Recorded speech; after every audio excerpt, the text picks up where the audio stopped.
So what do you think happened? Well, all the windows and doors are closed, which makes me think it probably... Homicide.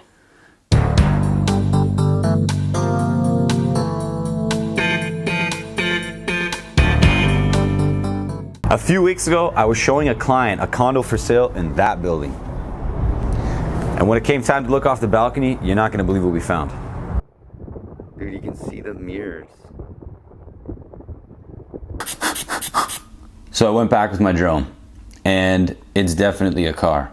You can see the back of the car, you can see, you can make out the mirrors. It's kind of hard because the ripples, the closer I get to the water, the ripples kind of distort it. At some point, oh, yeah, here. There's like a swan that goes by. The swan's either massive or the car is super tiny. I would say it's probably been there a really long time, but I don't know for sure. But that's not enough. I'm a detective now, and I need to know even more about this car. I came down here. I'm gonna see if I can stick my GoPro on a long stick. Look who came to help me. Back.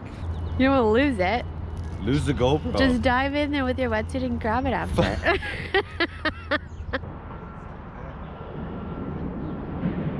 2 men, 5 sticks, 2 GoPros, and a roll of tape. And a roll of tape. Scanning, scanning, scanning, scanning. Scan. So the video from the stick turned out terrible. The angles are weird, the camera's shaking. I couldn't see what I was doing. I mean, I stood there, I'm not a crane, so this is pretty much the best I'm gonna get for what it is. But most importantly, you can see that it's a car. There's a car there.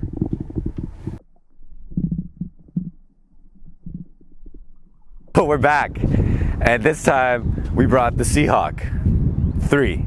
Plan is to get the Seahawk over the car, and then I'll dip my GoPro on the extended arm into the water and get a view around the car from above, and hopefully the sides. I guess we're gonna figure it out. I really don't know, I'm cold. Oh my God, right into my sock. I'm ready to quit. I don't know what's going on here, but this wind is nuts. I can't even see it, Pat. What am I doing here? I'm soaked. Did the wind stop, or is it just me?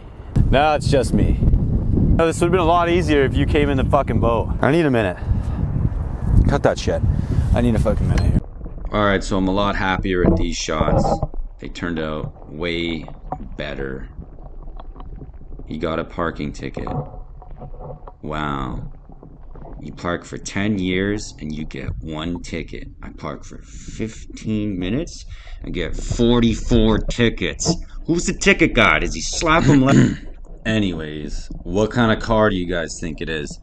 Leave it in the comments. I really want to know. I have an idea, but I'm not going to tell you, duh, because that would ruin the storyline. I'm not an idiot. Sorry, what do we know about the car? We know nothing about the car. You know nothing, I know a lot. Do you know some back? All right, so what do we actually know about the car? I didn't even take the lid off. That was faking. Actually good. It's definitely been there a long time. You can tell because the lake bed sediment is almost at the windows. If someone was to drive a car into water, and now in no way is this tips or scheme to help you ruin a car such as your ex or your parents because they cut your allowance off, but you'd probably want to leave a window or door open. It's going to allow water to flow into the car and air to escape. And now you're thinking that's just going to sink the car faster. Well, idiot, if you don't, the doors will be held closed by the outside pressure of the water against them. And you're just gonna sink slowly, probably crying over your ex. So, the peculiar thing about our car is, all of the windows and doors are closed. I also wanna point out that the windshield wiper blades are in the on position.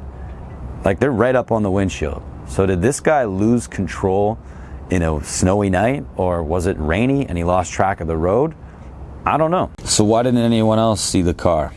Well, normally this part of the pond is covered so thick in algae, everything is green. But because this winter we had a really thick ice, algae uses photosynthesis to grow. The thicker the ice, the less sun travels through it, and thus no algae. Also, The second part to this perfect storm is that the building that I saw it from, this condo, was recently constructed, meaning no one else had had an angle to look down on the car prior to this. I think the car entered the water through here. These are obviously overgrown now, but back then they were probably just shrubs. The car sits directly at the end of that road. So it really only makes sense that it would drive in through. I mean, unless it jumped a curb somewhere and floated over, I doubt it, but I'm open to the idea. I also wanted to point out that back in the day, this used to be somewhat of a red light district. All of these condos were once motels. And I'm not saying that there is any relation to the motels and the car, but it would be cool to know. Can I deem this a missing person case or a homicide? No, not yet. But I know what I have to do next. If you guys want to see part 2, be sure to subscribe, like, and share.